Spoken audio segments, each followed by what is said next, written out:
अस्सलाम वालेकुम Pakistan, this is मलिया Hashmi, you watching my YouTube channel. नाज़रीन, आज सुबह मैंने आपको इलेक्शन कमीशन ऑफ पाकिस्तान के इस्लामाबाद के दफ्तर के बाहर के मनाजिर दिखाए कि किस तरह पाकिस्तानी अवाम इंतहाई पुरजोश अंदाज में अपना फंडामेंटल राइट तलब करने के लिए गई, अपना इंतहाई बुनियादी हक मांगने गई, जो कि किसी भी महज़्ज़ब मुआशरे में, किसी भी सिविलाइज्ड सोसाइटी में बगैर अवाम की चीखों पुकार और आओ फुगा के मिल जाता है लोगों को। इसके लिए कोई people don't really have to fight for these rights in developed countries. आपकी सिविलाइज्ड सोसाइटीज में you don't have to fight for such fundamental rights. लेकिन पाकिस्तान में क्या मसला है कि आर्टिकल 63A के तहत आपने ये लोटों को, इन डिसिडेंट्स को ताहयात ना अहल करवाना है। इसके लिए पाकिस्तान की अवाम चीख रही है, बजाय इसके कि इलेक्शन कमीशन को खुद इस बात का एहसास हो और वो खुद टेकअप करें इस इशू को। पाकिस्तानी अवाम चीख रही है और उनको ये जवाब दिया जाता है कि कुछ नहीं होता, ऐसे ही चलता आया है निजाम और ऐसे ही चलेगा। लेकिन अब निजाम बदल गया है। शहबाज शरीफ साहब को आज एक बहुत बड़ा धचका लगा है और जाहिर है कि अपने एक बड़े इत्तेहादी की जानिब से ऐसी बेइज्जती होना, और वो भी एक ऐसे इलाके का इत्तेहादी कि जहां पे ऑलरेडी नून लीग बहुत कमजोर पोजीशन पर है, नून लीग की कोई स्ट्रॉन्ग पॉलिटिकल बेस नहीं है वहां पर, जहां से आज उनकी बेइज्जती हुई है सरेआम। तो उस पर भी बात करेंगे। और आज जो तमाशा हुआ कि 3 बेंच, ये भी एक तारीख नई रकम हुई है पाकिस्तान में कि 3 बेंच जो हैं वो टूटे हैं और अब चौथा बेंच जो है वो अब इस पे मेहनत करेगा कि मरियम नवाज साहिबा को पासपोर्ट जारी करना है। और ये जाहिर है कि अब पाकिस्तान की अदलिया के लिए एक इंतहाई संगीन मसला बना हुआ है। फिक्र भी है कि जाहिर है उनको अकोमोडेट भी करना है। ये कैसे हो सकता है कि शरीफ खानदान का कोई भी शख्स हो और उसको जरा सा भी कोई रिलीफ चाहिए हो और उसके लिए हमारी अदलिया फौरी तौर पर ताउन ना करे। छुट्टी वाले दिन भी अदालतें खुल जाती हैं, अगर इनको इक़्तिदार में लाना हो तो रात 11 बजे भी अदालतें खुल जाया करती हैं। तो ये कोई हैरत की बात नहीं कि बेंच पर बेंच बनकर टूटता गया। जब तक मरियम नवाज को वो उनका मन चाहा फैसला, मनपसंद फैसला ना मिला, तब तक जाहिर है कि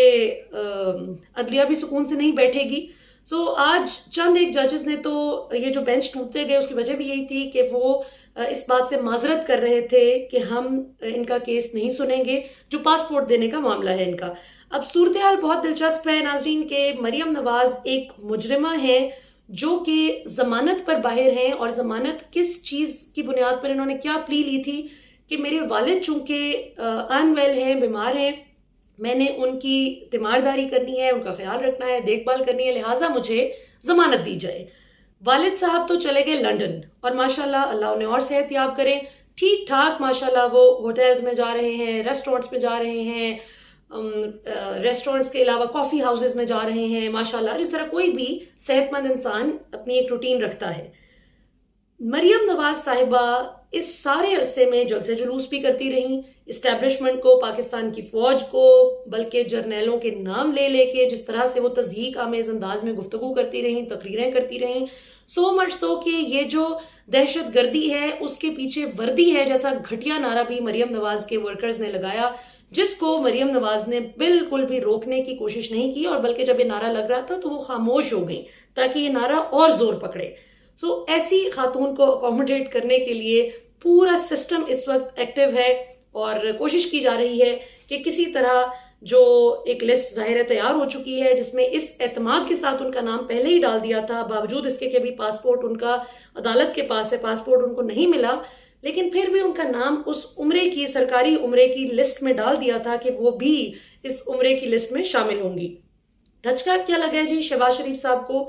वो ये है कि हाँ, तो ये जरा मरियम की बात मैं कंप्लीट कर लूं कि बजाय इसके कि उनकी जमानत को मनसूख किया जाए, उनकी जमानत को कैंसिल करके उनको जेल भेजा जाए,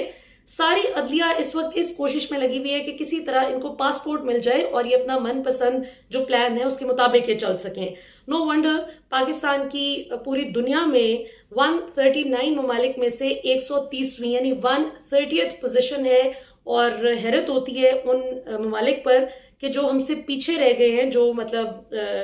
कौन से ममालिक है, मैं भी जरा देखना चाहूंगी कि जिनकी अदालती कारकर्दगी पता नहीं फिर कैसी होगी, जो 131 से लेकर 139 तक के स्पॉट पर आए हैं। आखिर कुछ तो उन्होंने किया होगा जो पाकिस्तान से भी वो उनकी गई गुजरी हालत बताई जाती है रैंकिंग के एतबार से, जो आलमी रैंकिंग है अदलिया की कारकर्दगी के हवाले से।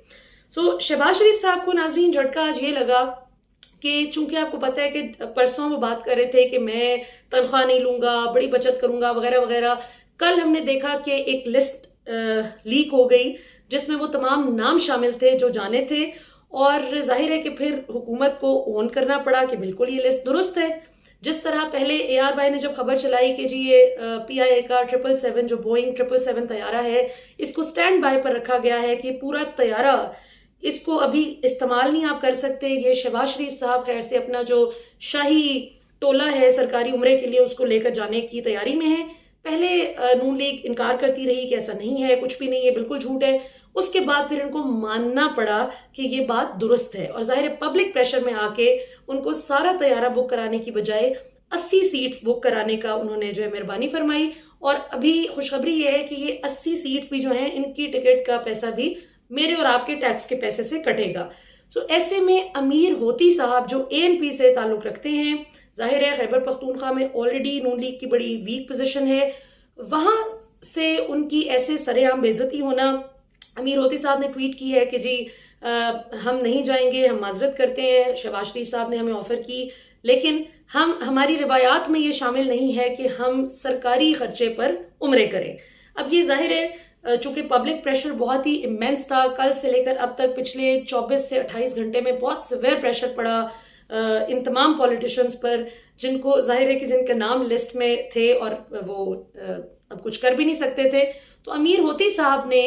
वो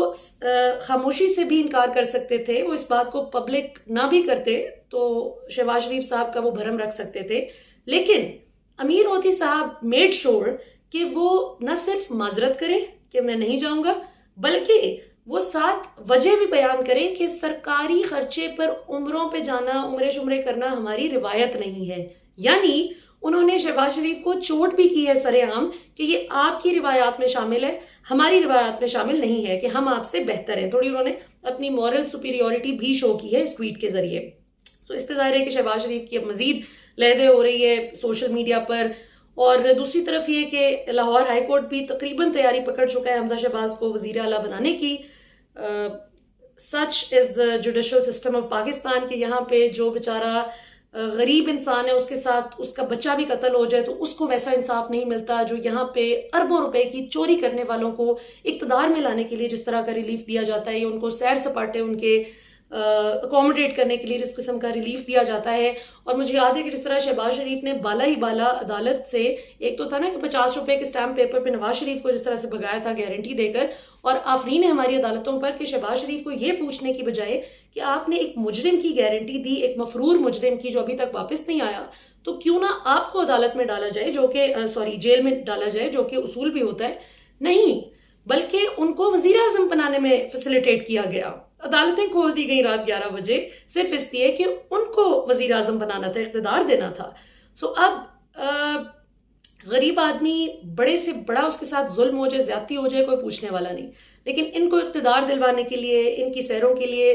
जिस तरह से शहबाज शरीफ निकलने को थे इंग्लैंड, अगर आपको याद हो कोविड के टाइम पे आए थे, लैपटॉप सामने रख के बड़ी इन्होंने फोटोशूट करवाए बड़े कि मैं आया हूं कोविड से अवाम को निकलवाने। असल में इनको किसी ने लारा लगाया था गालिबन, जो इनके करीबी सोर्सेज ने भी बताया कि इनको प्राइम मिनिस्टर बनाने के कोई चक्कर चल रहा है, लेकिन उस वक्त इनकी गेम नहीं सेट हुई, कोई डील नहीं बन सकी। उसके बाद इन्होंने भागने की कोशिश की, जिस से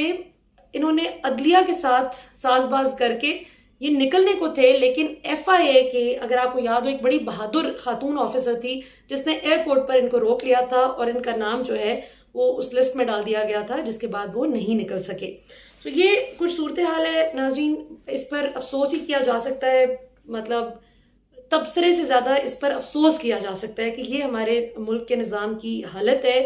कि बजाय इसके कि मुजरिमों को पकड़ने की फिक्र की जाए, उनको अकोमोडेट कैसे करना है, मुजरिम को पासपोर्ट किसने देने की सादत हासिल करनी है, कौन से जज ने, इस चीज पर बहस हो रही है। और आखिर में एक बड़ा अफसोसनाक वाकया आज हुआ, कराची यूनिवर्सिटी की वैन में कुछ जो चाइनीज टीचर्स थे वो जाम बहक हो गए। एक खुदकुश धमाका हुआ जिसमें बलोच लिबरेशन जो इनकी एक बड़ी फितना परवर सी एक सेपरेटिस्ट मूवमेंट है, जो कि वो जो है ना कि इंडिया का बेसिकली ये एजेंडा है कि बलूचिस्तान को एक अलग सूबा बनाया जाए, पाकिस्तान से अलग कर दिया जाए, बलूचिस्तान को आज़ादी चाहिए। जिस तरह कश्मीर की हम बात करते हैं कि भारतीय फौज के जो मुजालिम कश्मीर पर होते हैं, तो उस पर जो हम बात करते हैं तो उसको इक्वेट करने के लिए और उसके एक इक्विवेलेंस, फॉल्स इक्विवेलेंस गढ़ने के लिए भारत ने बलूचिस्तान पे बहुत काम करना शुरू किया। और अगर आपको याद हो तो ये कुलभूषण यादव भी जो हुसैन मुबारक पटेल के नाम से एक जाली पासपोर्ट लिए फिर रहा था, जो रॉ का रिटायर्ड ऑफिसर था जो पकड़ा गया था, वो भी बलूचिस्तान से ही पकड़ा गया था। और फिर उसने कन्फेस किया था कि वो तकरीबन 40 के करीब जो भारतीय ऑफिसर्स थे, रॉ के ऑफिसर्स, उनको ट्रेन कर चुका था बलूचिस्तान में एनार्की और फसाद फैलाने के लिए। सो ये वाली जो लहर है टेररिज्म की, ये दोबारा से सर उठा रही है। बहुत ही अलार्मिंग सिचुएशन है। इसमें हमारी सिक्योरिटी फोर्सेस को बहुत ज्यादा केयरफुली इसको देखना होगा। और जाहिर है जिस वक्त आप चोरों को, लुटेरों को जब आप हुकूमत में लाएंगे और उनको अकोमोडेट करने में लगे होंगे, तो जाहिर है कि फिर उनके तो नेक्सस शुरू से ही पाकिस्तान की दुश्मन कुव्वतों के साथ थे और हैं और आइंदा भी रहेंगे। तो वो तो उस अपॉर्चुनिटी का भरपूर फायदा उठाते हुए पाकिस्तान में अनरेस्ट क्रिएट करेंगे, ताकि उनकी इंपोर्टेड हुकूमत को खत्म करने की या इलेक्शन की तरफ जाने की बजाय सारे के सारे मुल्क का फोकस जो है वो टेररिज्म से निमटने में लग जाए। तो ये बड़ी अनफॉर्चुनेट सूरत हाल है, खास तौर पे तब जब अमेरिका कोशिश कर रहा है कि अब उसके फेवरेट जमात, चूंकि बल्कि फेवरेट मिक्स ऑफ पॉलिटिशियंस आ गया है, जो वेरिड मिक्स है, जो सारे के सारे इनके अपनी नजरियात के एतबार से तो वेरिड मिक्स जरूर है, लेकिन एक चीज इन सब में कॉमन पाई जाती है कि इनमें जो अमेरिका नवाज फितरत है इनकी, और जो अमेरिका के आगे सर झुकाने की जो इनकी वो एक नर्व है, वो सेम है, जो कि इमरान खान में नहीं थी। लिहाजा इनको बड़ी तकलीफ होती थी कि एब्सोल्युटली नॉट क्यों कह दिया। तो अब वो कोशिश करेंगे कि जितना ज्यादा हो सकता है चाइना के साथ पाकिस्तान के ताल्लुक को कमजोर किया जाए, और सीपेक को भी जरा हिट करने की कोशिश की जाएगी आने वाले दिनों में। ये भी एक बड़ी इंपॉर्टेंट चीज है जो हमारी सिक्योरिटी फोर्सेस को, जाहिर है आई एम श्योर उनके इल्म में होगा, और इससे इस खतरे को भी मिटिगेट करना जाहिर है कि उनका बड़ी प्राइम रिस्पॉन्सिबिलिटी है भी और होनी भी चाहिए। और आखिर में आज जरा कामरान खान साहब ने बात तो थोड़ी सख्त की, लेकिन बात दुरुस्त की कि जिस वक्त आपका सारा फोकस, उन्होंने जाहिर मिलिट्री इस्टेब्लिशमेंट की तरफ इशारा करते हुए, ओवरऑल रियासत की तरफ इशारा करते हुए कहा कि आपका जब सारा फोकस इस बात पे होगा कि किसको हुकूमत में रखना है, किसको निकालना है, क्या करना है, तो दुश्मन इसका फायदा उठाएगा। तो मुझे जाहिर है कि हमारे दिल को ये बातें अच्छी नहीं लगती, लेकिन अगर खुदा न खास्ता टेररिज्म की वेव पाकिस्तान में बढ़ी यहां से आगे, तो फिर जाहिर है कि ज्यादा लोग इस पर बात करेंगे। तो हमारी सिक्योरिटी फोर्सेस पर इस वक्त बहुत भारी जिम्मेदारी आयद होती है कि वो अपना ज्यादा फाल किरदार अदा करें, जिस तरह माशाल्लाह हमेशा से करते आए हैं। और इलेक्शन कमीशन ऑफ पाकिस्तान और हमारी जो अदालतें हैं वो भी थोड़ा सा खुदा का खौफ कर लें कि बहरहाल जवाब अल्लाह को देना है अपने अमाल का, किसी इंसान को नहीं देना, भले वो कितना ही ताकतवर क्यों ना लगता हो। उसका बटवा जरूर ताकतवर हो सकता है, वॉलेट ताकतवर हो सकता है, लेकिन इज्जत इनकी खाक के बराबर भी नहीं है। इज्जत तो इतनी दो कौड़ी की भी नहीं है कि कहीं पर इज्जत से ये चाय की प्याली बैठकर दुनिया के किसी भी कोने में पी सकें। तो इस चीज से जो है इबरत हासिल करनी चाहिए हम सबको। अल्लाह ताला हमें हराम से बचने और हलाल की तरफ जाने की और वही कमाने की तौफीक दें जिस पर अल्लाह राजी हो, और पूरे मुल्क में अल्लाह ताला खैर करे। आमीन। पाकिस्तान जिंदाबाद।